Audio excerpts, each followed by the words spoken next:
Hello and welcome to PoE for Dummies Tools and Path of Building, Episode 3. In this one, we are talking about configuration and calcs. I've left this one for one of the later stages of videos because this can be a little bit complicated. Now, in configuration, what do you do? That's the configuration of your character and of the maps that you can do. Usually map modifiers and whatnot you don't want to touch, as you can do that basically by looking through the map and you can just eyeball it and so on. While the calculation section tells you what each ability does, how it does it, the way it does it, and that's how we know basically whether or not we have, like, let's say, full chance to impale or whether we can avoid elemental ailments. But without further ado, let's go into the configuration. This is for my build, which is Cleave of Rage, the Map Destroyer. And the configuration starts with the tab General. General starts with, of course, it tells you what act you've done. You've done Act 10. That's for the level as well, of course. Bandit Quest tells you which bandit gives you what. And it, of course, if you use passive points, it tells you kill all. Major God, you can choose whichever major god you want or nothing. This does not, however, select if you have only one specific thing. As an example, I can choose Soul of Arcali, and it will show all four, but if we go in game on Soul of Arcali, I don't have all four. I only have the base one unlocked. So we want to get that into our configuration, where some of these are basically helpers, but we need to unlock them as well. For the minor god, you can choose whichever minor god suits you, of course. And this is enemy corpse life. This is for detonate dead and similar skills. So if you see the life that it has on detonate dead, you can input it here, and the time spent stationary, like let's say if you spend 3 seconds stationary, it will change some things, of course, with like Soul of Tukohama. If I have like, there's Degen, there's Regen, and so on. So there's that too. Usually when I do my abilities, I jump, I hit, I jump, I hit, and so on. That also counts as stationary. Shorter, but it does count as stationary. Now, ailment calculation mode is basically what you want as applying ailments. Do you want average for damages based on average application, or only crits? So that can also be done if you are, let's say, you know you can only deal damage with crits, you would do that, and so on, depending on what build you're playing, whether it's Chaos Poison dot, Cold dot, Fire dot, and so on. Now, life region calculation mode, this is how life region is calculated. It's not including with burst region. Average, it's average out. Uptime, pardon, burst includes full burst region. Then we have EHP, that's effective health points, which is average, unlucky, and very unlucky. So this one basically calculates your effective hit pool, which is located on the left side of the screen. What's your effective hit pool, including everything on average? Or if you want to do it like unlucky or very unlucky, basically what's the hit that's going to kill you. That's what effective hit pool is. Exerted boosted calculation mode. This is for exerted and boosted attacks, usually with like a banner, well, a red blade banner, shield, and then you have attacks that exert and boost your other attacks. Ignore jewel limits. That's the limit on jewels that will just add more jewels into the build. Now, when in combat is the next part, sorry, that you will have. Now, this is for all of you who use different things, like power charges, if yes, if not. How many? If you don't press anything here, if you don't input any number here, it will give you if not maximum, so it will always be maximum. Same with frenzy, same with endurance. If you don't input a number that you have, it will always calculate at maximum. For my builds, I calculate at maximum because I have a chance to apply them, but because I attack 10 times a second, I always have the maximum, basically, other than the first 1 second or 2 seconds when I'm not attacking anything. Now, do I use blitz charges? This option appears if you are a berserker with the node for blitz charges. that appears there as well. So do I use it? Yes or no? And then you can just click it. And how many charges? I put maximum for the same reason. Repeat mode, this is for your multi-strike, so none, repeated average, it will change the DPS of course, repeated final only, that's only the final attack, and final all hits use final, that's basically it. So that's for repetition on how many strikes you will have. Of course, getting Awakened multi-strike adds another strike, which will also increase damage with a more multiplier. Do you have Life Tap? Life Tap is a buff that you get which makes your flasks recover increased amounts of life. That's Life Tap. Also socketed gems, which are socketed skills, which are supported by Life Tap. They deal more damage while you have Life Tap. This is useful for some builds that...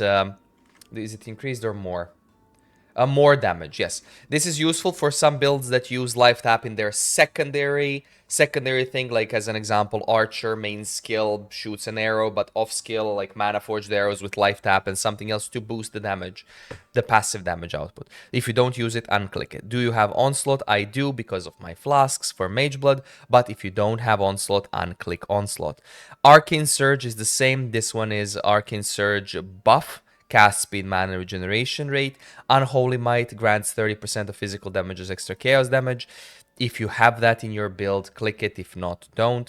Phasing, same thing. Are you fortified? Exactly the same thing. I have maximum fortification because I attack so fast and my axe has melee hits have chance to fortify. If you have Tailwind or not, you can get this on Boots or the modifier with a Ranger Deadeye. Adrenaline, you can have this via Jewel or via Charm, or via other means like Ascendancy points. Rage, now this is important for my build. If you can see here, I do 15 million DPS, roughly. With 0 Rage, I do 4.8, and then you can click more. I have 100 Rage. If I click more than that, it won't do anything. If I click less than that, it will change it.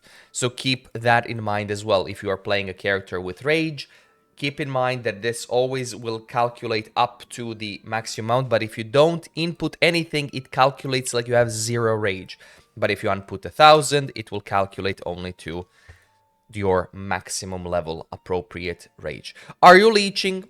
Are we leeching? Basically, whenever you hit the life that regions or mana that regions is leeching. If you have some abilities that cause, that take life from you, will always be counted as leeching, like every hit. Do you have a flask active? Yes, we have a flask active because we have a Mage Blood. This is automatically applied, so you don't have to click them here. Next one. Are you on consecrated ground? You make consecrated ground with flasks, or there's an ascendancy as well. I don't. Are you chilled? There are some self-chilling ones. Where did they disappear? There we go. Self-chilling builds and so on. Number of nearby enemies, you can do that for other calculation, which is like physical max hit and so on, depending on the modifiers that you have. More enemies, less damage taken, and so on. Have you crit recently? If yes or not. Have you been hit recently? If yes or not. Have you blocked? Have you suppressed recently? That's also a thing. And number of impales on an enemy, that also calculates the maximum amount. Everything after that, it just disappears. Now, when it comes to skill options, that's the next one. You can also show all, but show all or ineligible. I will show all later. Skill options, banner skills, is it planted, stages, pride, always maximum effect because you're always going to be in aura effect of pride. Warcry power, molten shell damage mitigated. I usually don't touch any of these because I don't plant the banner, I don't do Warcry power and so on, because I only use it on a weapon swap. Then there's map modifiers and player debuffs. I honestly do not touch this one as a beginner, or for beginners, because this changes every map. Every map is different, and you will have to input this every time. Just play your maps, know what modifier kills your character build, and avoid those modifiers. Otherwise, that's it. I will cover that with map regex in due time, after this whole PoB thing is done. I don't know how many of episodes I'm gonna make for this series, but avoid doing anything here because that's just going to make things more complicated and so on. Then now for effective DPS is enemy on full life, blinded, burning, ignited, chilled, frozen, shocked, intimidated, crushed, unnerved, covered in ash, covered in frost. All of these modifiers, once you mouse over them, will tell you what they do. And of course, if you have like a fireball, is the enemy burning? Most likely yes. Is it ignited? Yes. Ignite stack, potential override, effect of chill, you can input those numbers as well. Now, if you have a specific jewel that's, I think, called interrogation, that changes your burn, chill, shock into brittle, scorch, sap, you will have those listed as well, so keep that in mind. And now enemy stats. For enemy stats, I only touch this one. Is the enemy a boss? I always put Guardian Pinnacle boss, because if you do a standard boss, you will most likely do more damage. If you do a standard boss, that's just a regular map boss. But if you do Guardian Pinnacle boss, those are the stronger bosses. I put those. Damage will change depending on the build. And of course, if you put an Uber Pinnacle boss, it will also add 70% less to enemy damage taken as well. So there's that. I don't touch anything of these other mods because it's not needed. However, there are builds that actively reduce enemy resistances, and then you have to do calculation yourself how many resistances you're going to take off. Let's say you have flammability curse and other enhancement curses and so on, and then you will just go into like fire resistance and you will calculate and how many resistances you can take off from that one. I have that in my fireball build guide that I made many moons ago. So you basically reduce enemy fire resistance as an example, depending on what your build reduces. Now that's for configuration. It has been long, but this is the longest part of the series basically. Now for calculation and calcs. For calcs, before that, show all configuration. You have trauma stacks, brands attached to an enemy. All of these you have depending on what you have on your build. There's also map modifiers for sextants, increase the effect of map mods. In combat, further things. You can scroll down. This just lists everything. I suggest keeping hide ineligible so you can see what's for your build and then play around with that. Because if you click show all, then you'll have to read even more. And now we go to calculations. Now view skill details. In the top part, you can see the skill that I'm using. I'm using Cleave of Rage. You can check all the other ones. It will tell you what all of them do and so on. But I use Cleave of Rage. Calculation mode, I will use effective DPS. There's unbuffed, buffed, in combat, and effective. Effective is curses and enemy properties such as resistances and status conditions will also apply. This estimates your true DPS. Basically, with everything or most of the things applied on an enemy. Now for that, we have aura and buff skills. This is basically when you mouse over or when you double click it, you will see everything. When combat buffs, you have that many charges and so on. Curses and debuffs, you can also see where they are. Source name, nodes, stat, value, and so on. Skill hit damage, you will see what it does with all of these when you mouse over. I only do physical because brutality. And then you have total increased, multiplier more, or main hand total more, pardon, offhand hits, and so on. This will tell you the breakdown of your DPS. Here's the catch. If you are doing an elemental, let's say, skill, and you need to do Trinity, you want 3 elements, you want to balance them out, which one is the lowest, which one is in the middle, which one is the highest. This will tell you main hit damage from number to number, so you can offset and so on. Alternatively, the in-game tooltip will also give you decent information on the Trinity.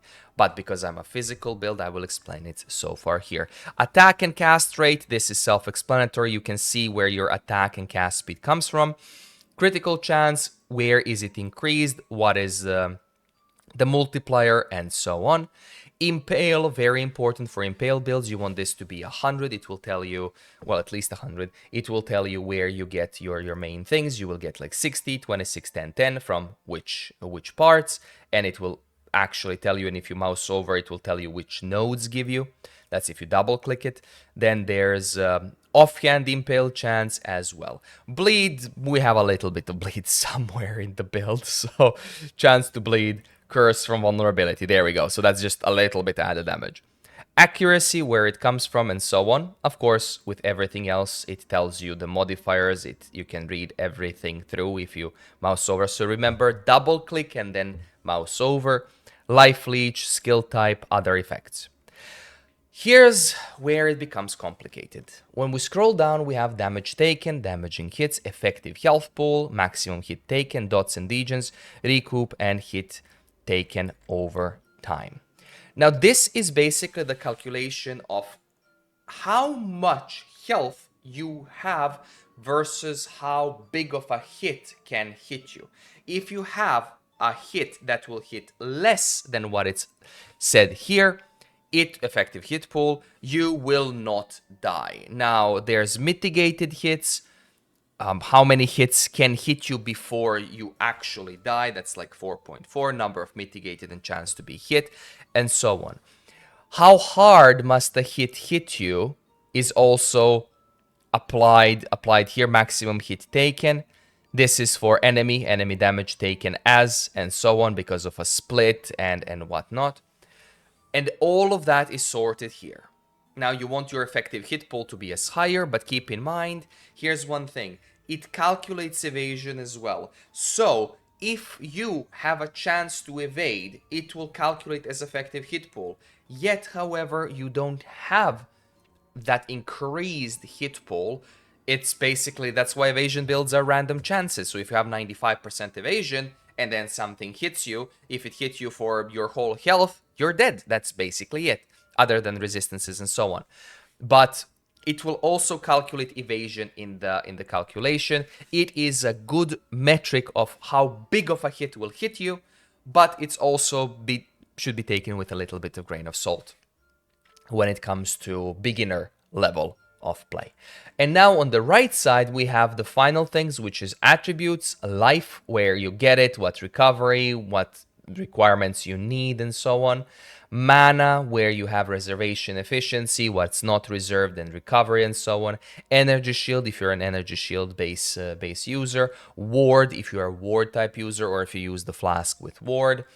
Resists, your base resists, that also is said on the left side of the screen if you scroll a bit down. Most of these are said here and there. Armor, where you get the modifiers more and so on, including the evasion. Flasks, utility, life, mana flasks, and so on. Rage, charges, where you gain them and so on, how long they last for, and yada yada.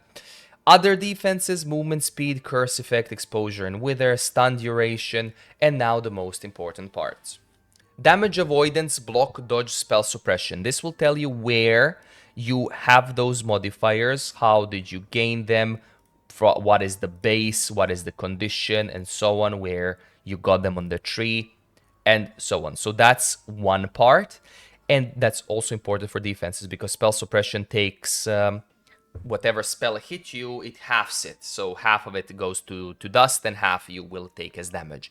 And of course, we have other defenses. This is where people usually get confused. And that is for avoidance. So we have movement speed, light radius, whatever, curse effect on you, and so on. Exposure effect, wither effect. Stun avoidance chance, stun threshold. So keep this in mind. Having any energy shield when the hit occurs grants 50% chance to avoid stun. PoE only applies this modifier when ES is higher than total incoming damage, so keep that in mind. Stun threshold is what your threshold is to be stunned, stun chance, duration, block, stun. And now avoidance. This is for your elemental avoidance and your debuff, well, some debuff effect avoidance. Now here it tells you where exactly you have shock avoidance, freeze avoidance, and storm shroud applies shock to other elemental ailments, and so on. You can have this on the tree. There is a wheel that gives you like elemental ailments, chance to avoid elemental ailments as a flat. So you can go into that. Crit reduction you have from Watcher's Eye, from Crit Mastery, Eagle Eye, and Berserking. That's because they have the jewel that basically gives them the things, which is Lethal Pride, Lethal Pride jewel, which adds bonuses. Blind duration as well, like it tells you that it's a full duration, it's not removed, so that one is a counter. And then other ailment effects because we have these here and those ailments are there. Why is this important? Because when you have an ailment that will hit you, it can apply shock, chill, burn, ignite, whatever you have. You want to avoid those to mitigate damage so your effective health pool will go higher, so you won't get stunned, so you can use your flasks or other modifiers in your build for something else. The first rule of Path of Exile is cap your resistances and then look for freeze immunity, which is usually done on a flask. You can do that, and then flask effect with a crafting bench, flask enchant that is used when you become frozen, and so on. But avoiding other ailments is good as well, because shock, as an example, applies increased damage taken, which is a more multiplier based on the effect of shock. But this should cover, at least for beginners, all configuration and calc options. Keep in mind, configuration, show all configurations. It's only showing you the ones it's only showing you the ones that are eligible for your own build. It's not showing you all the rest of them. I would avoid using map modifiers player debuffs because that changes based on a map. You won't mirror maps. But that will be it for this video. I will see what else is there to show when it comes to the next part, and then in the end we are going to create a build just so you know how to properly follow a PoE guide and whatnot. But thank you for watching for today. Hope you have a wonderful time. If you like the video, give it a like, sub if you don't mind, and I will see you again in another video or stream. So have a good one.